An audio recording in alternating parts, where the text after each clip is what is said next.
इदं जनाश्रुतो नराशंसिस्तश्विष्यते षष्टिं सहस्रानवीतं च कौरम अरुष्मेधु दद्महे उष्ट्रायस्य पर्वाहिरो बधूमन्तो द्युदशा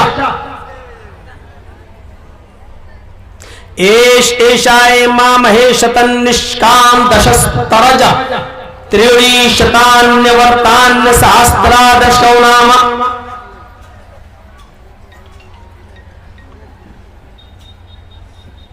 ये मंत्र हैं। इन मंत्रों के बाद किसी भी पंडित को और किसी भी हिंदू को कुछ सोचने की जरूरत ही नहीं है। किताब तुम्हारी, वेद तुम्हारे, लिखने वाले तुम्हारे, छापने वाली प्रेसें तुम्हारी, कागज तुम्हारा, स्याही तुम्हारी, कलम तुम्हारा, प्रेस तुम्हारे जहां से छपी है ये किताबें। लेकिन अफसोस ये है कि बताने वाले पंडित तुम्हारे नहीं। एक एक शब्द की मीनिंग पर गौर करो। इदम अय जना लोगो, इदम जना अय लोगो। जैसे हम लोग पढ़ते हैं या अय्युहन्नास अय लोगो। कुरान करीम में जैसे कहा गया या अय्युहन्नास अय लोगो, है इंसानों, बिल्कुल वही चीज। इदम जना, इदम हर्फ निदा, अय जना जनता, लोगो। इदम जना, हाय मानव जाति, हाय लोगो, हाय इंसानों। उपश्रुत, ध्यान पूर्वक सुनो। उपश्रुत, उप मानी नीचे, श्रुत मानी कान, कानों के नीचे सुनो। क्या मतलब? कभी कभी बोला जाता ना लगाएंगे कान के नीचे, तो कान के नीचे लगाने का मतलब क्या है? मतलब जोरदार थप्पड़, छठी का दूध याद आ जाए, इसे बोला जाता ना लगाएंगे भी कान के नीचे। कान के नीचे लगाने का मतलब जोरदार। और जब कहा जाए गौर से सुनो, तो इसका मतलब कानों के नीचे सुनो, यानी गौर से सुनो। और जब कहा जाए गौर से सुनो, तो इसका मतलब ये कोई मामूली बात नहीं है, बहुत इंपॉर्टेंट बात है। इसीलिए कहा जाएगा गौर से सुनो। जब आपसे कहा जाए सुनो, ध्यान से सुनो, अच्छी तरह सुनो, इसका मतलब यह है कि कोई छोटी मोटी बात नहीं है, बहुत महत्वपूर्ण बात, बहुत कीमती बात है। तो इसी को वेद कह रहा है इदम जना उपश्रुत, हाय लोगो गौर से सुनो, ध्यान पूर्वक सुनो, कानों के नीचे सुनो। नराशंस इस्तश्विष्यते, मोहम्मद आएंगे। अब आप कहो मौलाना साहब ये मोहम्मद कहां से कह दिया आपने? मोहम्मद तो आया है नहीं संस्कृत में, यकीनन नहीं आया। लेकिन नराशंस की मीनिंग क्या करेंगे आप? नराशंस का तर्जमा क्या करेंगे आप? नर के माना इंसान, मनुष्य।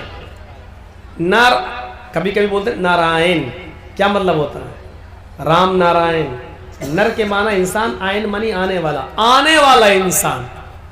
तो नर के माना इंसान, मनुष्य। और नर आशंस, आशंस के माना जिसकी बहुत प्रशंसा की जाए, आशंस के माना जिसकी बहुत तारीफ की जाए। नर आशंस, ऐसा मनुष्य, ऐसा इंसान जिसकी बहुत ज्यादा तारीफ की गई हो, जिसकी बहुत ज्यादा प्रशंसा की जाए, जिसका नाम सबसे ज्यादा लिया जाए। नर आशंस को अरबी में आप क्या कहेंगे? मोहम्मद।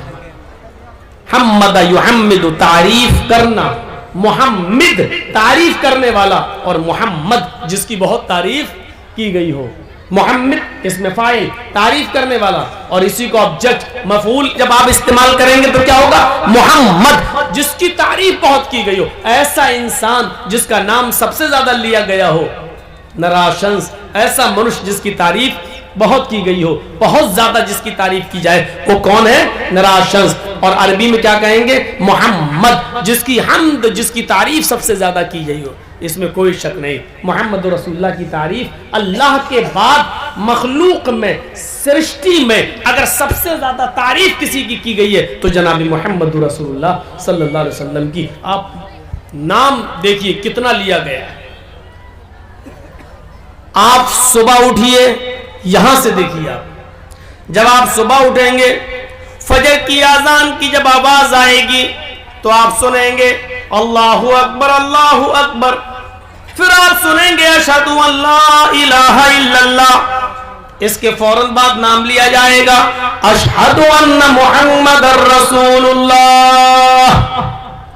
और बैक वक्त पूरी दुनिया में इस वक्त मेरी घड़ी में 1:38 हो रहे हैं, इस वक्त भी कहीं ना कहीं किसी न किसी जगह पर इशा की अजान हो रही होगी पूरी दुनिया में, और कहीं ना कहीं फजर की अजान हो रही होगी पूरी दुनिया में, कहीं ना कहीं जोहर हो रही होगी पूरी दुनिया में, कहीं असर हो रही होगी, कहीं मगरिब हो रही होगी, कहीं इशा, यानी और 1 मिनट के बाद किसी दूसरे शहर में, फिर आधे मिनट के बाद किसी और शहर में।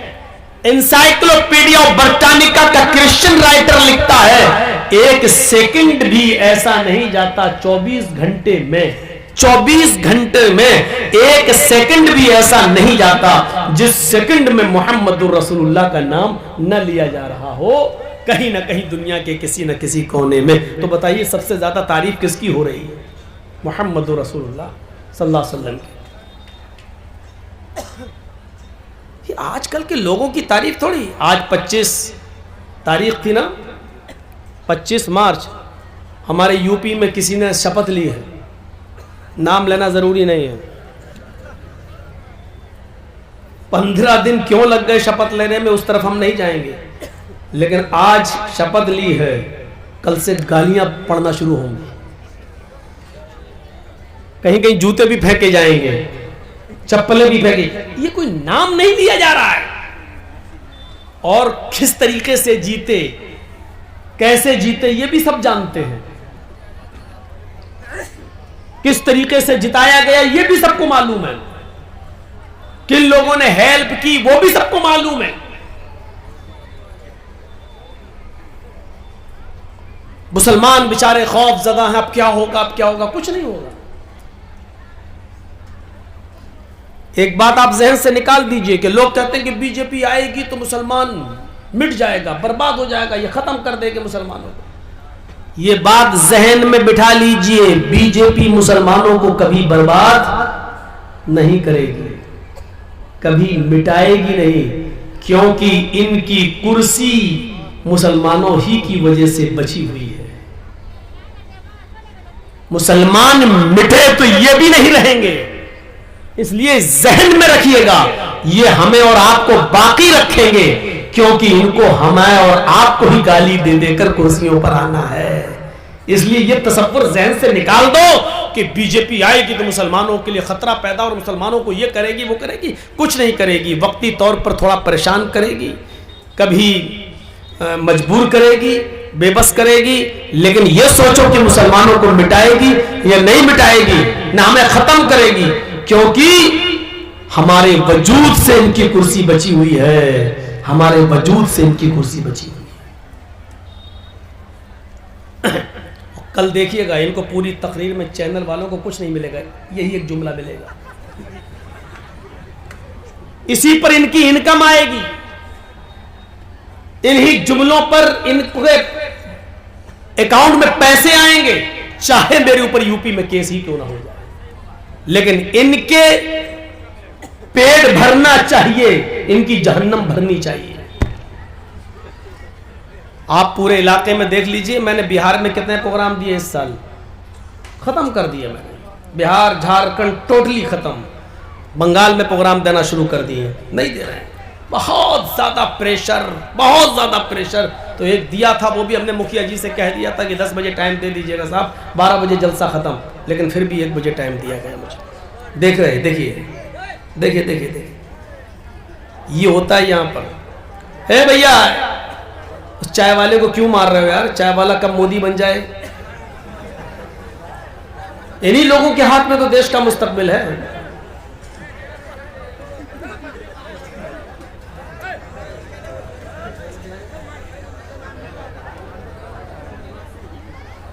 ए भैया, ये जरूर बुलडोजर बाबा बनेगा ये। अरे कोई ऐसा आदमी नहीं है कि इन दोनों को बाहर कर दे यार, ये हाल है जलसे का।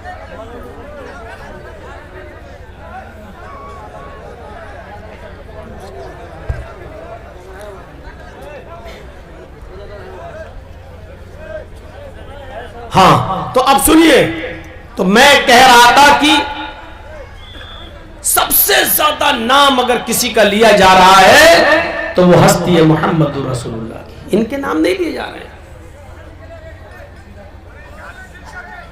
नाम वो है जो आज भी लिया जा रहा है और कयामत की सुबह तक भी लिया जाएगा। किसका? मोहम्मद रसूलुल्लाह सल्लल्लाहु अलैहि वसल्लम का। 1400 साल से ज्यादा का जमाना गुजर चुका है।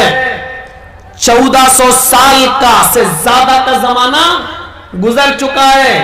1400 साल पहले भी उसका नाम लिया जाता था, 1400 साल के बाद भी उसका नाम लिया जा रहा है, और कयामत की सुबह तक मोहम्मदुर रसूलुल्लाह की हुकूमत पूरी दुनिया के मुसलमानों के दिलों पर कयामत की सुबह तक चलती रहेगी। कहो इंशाअल्लाह।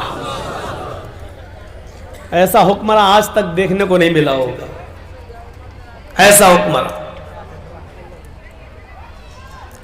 नीतीश की गवर्नमेंट ने शराब बंदी पर बंदी की, क्या बिहार में शराब रुक गई? और आज तो मेरी भी अटैची चेक हो गई।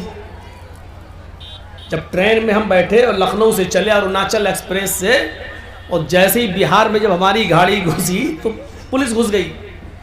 सबके बैग वैग तलाश करने लगे। तो ये अटैची किसकी है? मैंने कहा जी मेरी है। का खोल के दिखाओ। मैंने कहा क्यों, क्या हो रहा? करे आपको पता नहीं है मुल्ला जी? वो नहीं जानता था कि हम मौलाना है। अरे आपको नहीं मालूम है मुल्ला जी, बिहार के अंदर बहुत शराब आ रही है। तो हमने कहा यार आपको मैं ऐसा दिख रहा हूं? कह रहे कुछ नहीं, ऐसी लोग तो और ज्यादा लाते होंगे। चलो खोलो खोलो। लोग समझते होंगे कि मौलाना आदमी मुल्ला आदमी, क्या खोल के दिखाओ। मैंने कहा कुछ नहीं है। तो फिर आप डरते हो, खोल के दिखा दो। मैंने कहा चलो खोल दिखाया करने, सॉरी साहब चलो। ये हाल है। आज पाबंदी लगने के बावजूद भी शराब बंद नहीं हुई। याद करिए उस फैसले को जब मोहम्मद रसूलुल्लाह सल्लल्लाहु अलैहि वसल्लम ने ऐलान किया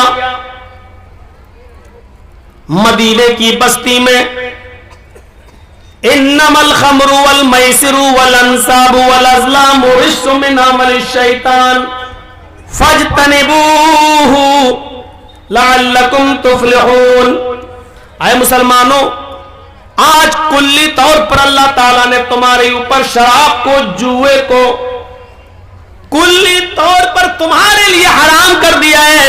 आज के बाद शराब का एक कतरा और एक बूंद भी तुम नहीं पी सकते। शराब मुख्तलिफ मरहलों में बंद हुई।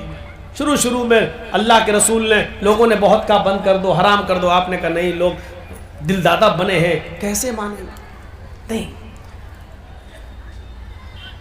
कोई सहाबी नमाज पढ़ा रहे हैं और नमाज पढ़ाने की हालत में शराब के नशे में और कुरान की आयत गलत पढ़ रहे हैं। कुल या अय्युहल काफिरून ला अअबुदु मा तअबुदून की जगह वो पढ़ रहे हैं कुल या अय्युहल काफिरून नहनु नअबुदु मा तअबुदून। आए मोहम्मद सल्लल्लाहु अलैहि वसल्लम कहे तो क्या है काफिरो, ला अअबुदु मा तअबुदून, मैं उन देवी देवताओं की, खुदाओं की पूजा नहीं करता जिनकी तुम करते हो। लेकिन वो सहाबी क्या पढ़ रहे हैं? नहनु नअबुदु मा तअबुदून, मैं भी उनकी पूजा करता हूं जिनकी तुम करते हो, हम भी उनकी इबादत करते हैं जिनकी तुम करते हो। जब सहाबी ने ये पढ़ा, इधर नमाज पढ़ाकर फारिग हुए, उधर मोहम्मद रसूलुल्लाह पर कुरान की आयत नाजिल होती है, या अय्युहल्लज़ीना आमनू ला तक़रबुस्सलाह व अंतुम सुकारा। ईमान वालो, तुम नमाज के करीब मत जाओ उस वक्त जब तुम नशे के अंदर हो। जब तुम नशे में हो तो नमाज न पढ़ो। हत्ता तालमू मा तक़ूलून, उस वक्त तक नमाज ना पढ़ो जब तक कि तुम अपने मुंह से जो बातें बोल रहे हो वो खुद समझने न लगो। जब तुम मुंह से निकलने वाले जुमलों को समझ ही नहीं पा रहे हो तो नमाज क्यों पढ़ रहे हो? इसीलिए तो तुम कुरान की आयतें ही गलत पढ़ रहे हो। इसलिए अब शराब पीने के बाद नमाज के करीब मत जाना, जब नशे में हो तो नमाज मत पढ़ना, इसलिए कि तुम कुरान की आयतों को बदल दोगे, उल्टी सीधी आयतें पढ़ने लगोगे। हत्ता तालमू मा तक़ूलून, उस वक्त तक नमाज न पढ़ना जब तक कि तुम जो चीज बोल रहे हो उसको समझने न लगो, उसको जानने न लगो। कुरान की इस आयत ने साहबा को झंझोड़ दिया, या अल्लाह क्या शराब पीओ और नमाज का वक्त निकल जाए, नशे में मैं आ जाऊं और नमाज का वक्त निकल जाए? क्या ऐसा भी हो सकता है? क्या हमारे इतने बुरे दिन आ गए, क्या हम शराब पी लें और नमाज का वक्त हो जाए तो हमसे नमाज छूट जाए, जब हमारा नशा उतरे तब हम नमाज पढ़ने जाए? इससे बेहतर है कि नमाज पढ़ा जाए और शराब ही न पी जाए।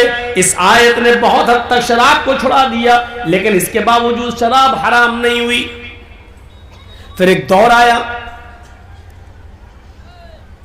एक जश्न मनाया जा रहा था मदीने के अंदर, अंसार भी मौजूद थे और कुरैश ये मुहाजिरीन भी मौजूद थे।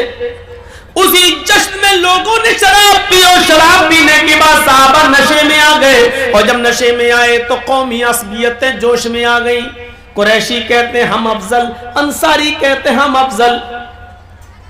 कुरैशी कहते छोड़ो, मोहम्मद रसूलुल्लाह हमारे दरमियान पैदा हुए इसलिए हमारी कौम सबसे अफजल। उधर अंसारी कहने लगे शराब के नशे में, अरे तुम भूखे आए थे, खाना हमने दिया, मक्के से नंगे आए थे, कपड़ा हमने दिया, तुम्हारे पास कुछ नहीं था, हमने दिया, हम अफजल हैं, हम तुमसे बड़े हैं, इसलिए कि हमने रहने के लिए तुम्हें ठिकाना दिया, खेती बाड़ी करने के लिए जमीन दी, हमने अपनी बेटियों की शादी तुमसे करके तुम्हारा घर बसाया, हम अफजल। इतने जोश में आए कि दोनों ने तलवारें निकाल ली। मोहम्मद रसूलुल्लाह सल्लल्लाहु अलैहि वसल्लम ने जब ये देखा तो आपको बहुत बुरा लगा कि हम जिस चीज को खत्म करने आए, इस शराब की वजह से लोग वही काम करने लगे, एक दूसरे के ऊपर अफजल बनना चाहते हैं, एक दूसरे के ऊपर बढ़ोतरी हासिल करना चाहते हैं।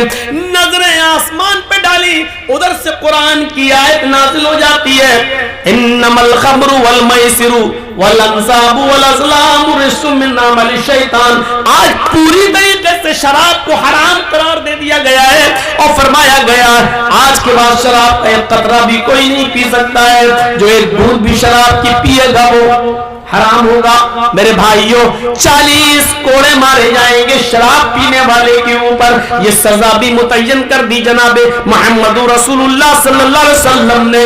जब ये ऐलान होता है आज के बाद शराब हराम कर दी गई, तो मदीने की गलियों में शराब ऐसे बहाई गई, घड़े और मटके तोड़े गए, ड्रम उलट दिए गए, बड़े बड़े बर्तनों में जो शराब भरी हुई थी उनको उड़ेल दिया गया।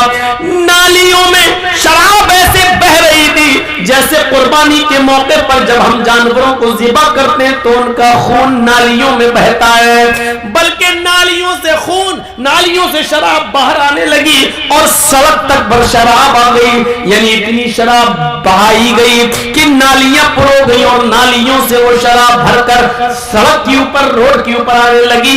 एनसाइक्लोपीडिया ऑफ ब्रिटानिका के क्रिश्चियन राइटर ने थोड़ा सा गुलू किया और लिखा कि मदीने में ऐसा लग रहा था जैसे पानी का सैलाब आता है, बाढ़ आ जाती है, ऐसे ही शराब का सैलाब आ गया, शराब की बाढ़ आ गई। मेरे भाइयों दोनों हुक्मों में फर्क देखिए, एक तरफ सरकार बंद करती है शराब लेकिन फिर भी चोरी छुपे आ जाती है, और दूसरी तरफ हुक्म होता है कि आज के बाद शराब हराम, तो नालियों में बहाई जाती है और सड़कें भर जाती हैं शराब से। अब आप अंदाजा लगा सकते हैं इतनी जल्दी कौन सा हुक्मरान है जिसकी बात पर लब्बैक कहा गया हो सिवाय मोहम्मद रसूलुल्लाह सल्लल्लाहु अलैहि वसल्लम के। आज भी उनकी हुकूमत हम मुसलमानों के दिलों पर चल रही है और क़यामत की सुबह तक चलती रहेगी इंशाअल्लाह। इदम जनाब तशविशियते, आए लोगों गौर से सुनो, नराशंस आएंगे, मोहम्मद आएंगे, इस तशविशियते उनका इतना नाम होगा, इतना नाम होगा कि पूरे विश्व में उनसे ज्यादा किसी का नाम नहीं लिया जाएगा। उनका इतना नाम होगा, इतना नाम होगा कि उनसे ज्यादा पूरे विश्व में किसी का नाम नहीं होगा। हकीकत है पूरे विश्व में मोहम्मद रसूलुल्लाह से ज्यादा किसका नाम लिया जा रहा है। अभी एक एग्जाम्पल दे दी। आइए वुजू बनाइए, बिस्मिल्लाह कहकर आप वुजू बनाना शुरू करेंगे। वुजू बनाने के बाद फारिग हो जाइए तो आप ये दुआ पढ़ेंगे और नबी का नाम लेंगे, अशहदु अल्ला इलाहा इल्लल्लाह व अशहदु अन्ना मुहम्मदन अब्दुहु व रसूल, मुहम्मदन नबी का नाम लेंगे। इधर आजान में अशहदु अन्ना मुहम्मदन रसूलुल्लाह कहेंगे और आजान ला इलाहा इल्लल्लाह पे खत्म हो जाएगी तो आजान के बाद की दुआ में आप मुहम्मद रसूलुल्लाह का नाम लेंगे।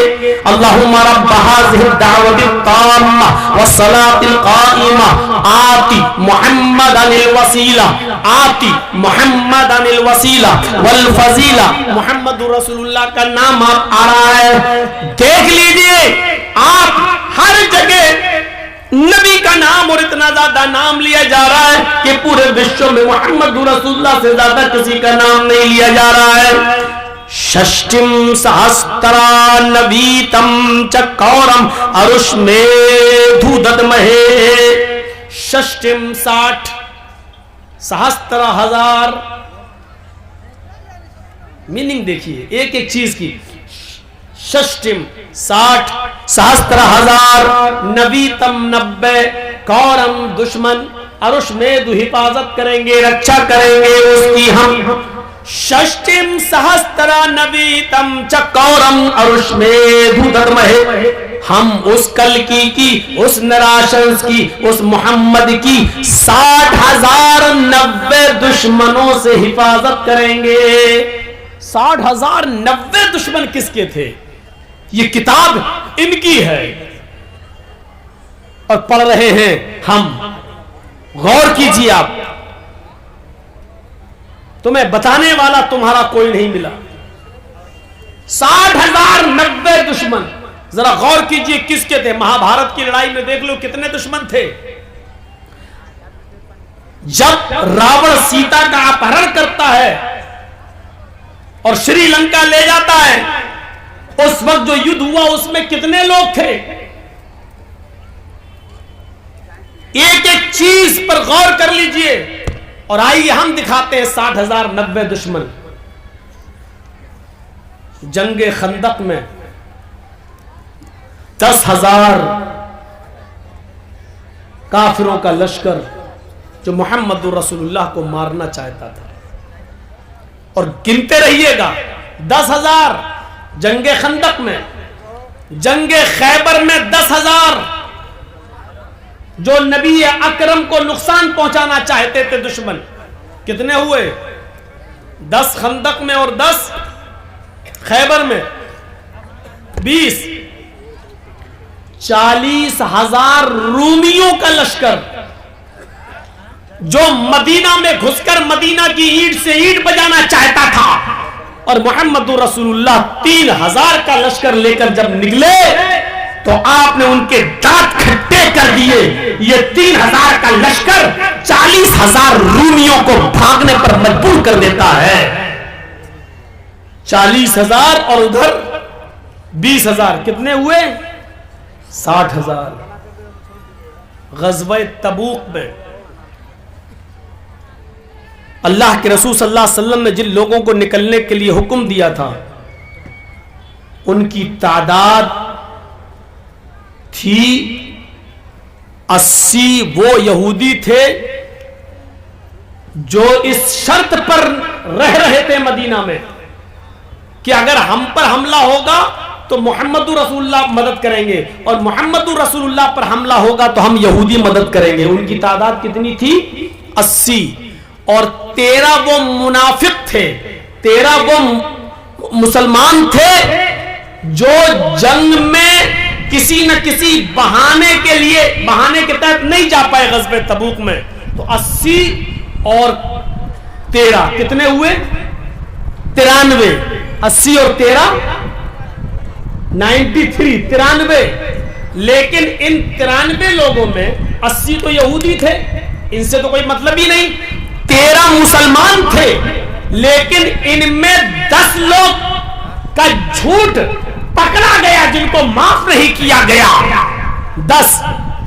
और 3 वो थे जिनकी तौबा अल्लाह रब्बुल आलमीन ने कबूल कर ली। उनमें काब इब्न मालिक रज़ी अल्लाह तआला अन्हु जैसी शख्सियतें शामिल है, जो ग़ज़वा तबूक में शामिल नहीं हो सके, लेकिन अल्लाह के रसूल को सच सच बता दिया कि ये वजह थी। अल्लाह के नबी ने इनका बाइकाट किया, फिर उनसे कहा बीवी को छोड़ो, उन्होंने बीवी को भी घर भेज दिया।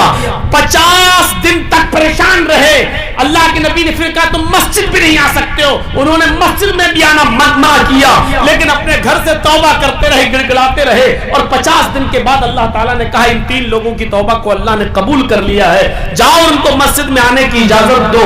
तो 13 में 10 लोगों की तौबा कबूल नहीं हुई और 3 लोगों की तौबा कबूल हुई। तो 13 में से 3 निकाल देंगे जिनकी तौबा कबूल हुई, तो फिर कितने बचे? 10। और 80 मुनाफिक, 80 काफिर यहूदी, तो 80 और 10 90। 3 की तौबा कबूल हो गई, 3 को हटा दीजिए, तो ये 90। और उधर कितने हो चुके थे? 60,000। 60,090 ये गिनती जो वेदों में बताई गई है, जो अथर्व वेद के अंदर बताई गई है, ये गिनती न महाभारत में फिट होती है न किसी और जंग में फिट होती है। ये गिनती टोटल के 60,090 शत्रु, 60,090 दुश्मन सिर्फ मोहम्मद रसूलुल्लाह सल्लल्लाहु अलैहि वसल्लम के थे, जिनसे अल्लाह रब्बुल आलमीन ने मोहम्मद रसूलुल्लाह की हिफाजत फरमाई। समझ में आ रहा है ना? इससे ज्यादा स्पष्ट वेद का मंत्र आपको नहीं मिलेगा।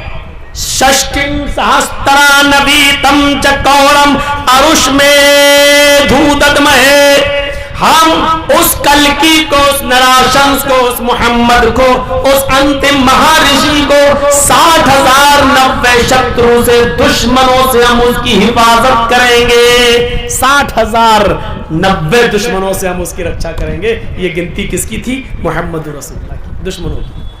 और इसके बाद वाला मंत्र द्वादश नहीं, इदम जनौ श्रुतनराशंसिस्तश्विष्यते षष्टिं सहस्त्रा नवीतम च कौरम रुष्मे धूदतमः। ओस्ट्रा, ये दूसरा मंत्र अथर्ववेद कांड 20 सूक्त नंबर 127 का मंत्र नंबर 1 हो चुका। मंत्र नंबर 2 ओस्ट्रा यस्य परवाहिरो बधू मंतो